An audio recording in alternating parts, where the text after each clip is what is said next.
Huwag abusuhin ang mapagbigay na tao. Huwag nating abusuhin yung mapagbigay, binigyan ka na. Sabi nga ng matatanda, na ilubog ang kamao, ilulubog hanggang siko. Abusuhin ang mapagbigay, pagsamantalahan natin ang mabait.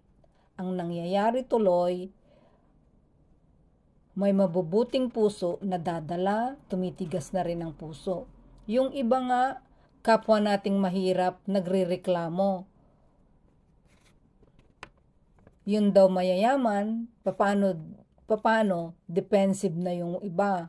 Ang sobrang bait at mapalangiti, wala nang ginawa ang mga tao, kung di bumali, umutang, humingi, at dumaing. Kaya tuloy, kahit mabait, nagtitigas-tigasan na rin ang loob.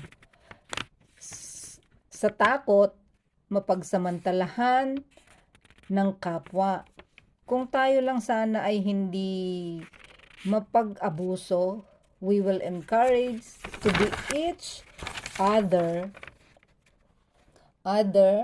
na more open and kinded to nicer, but people sometimes obligated to be defensive.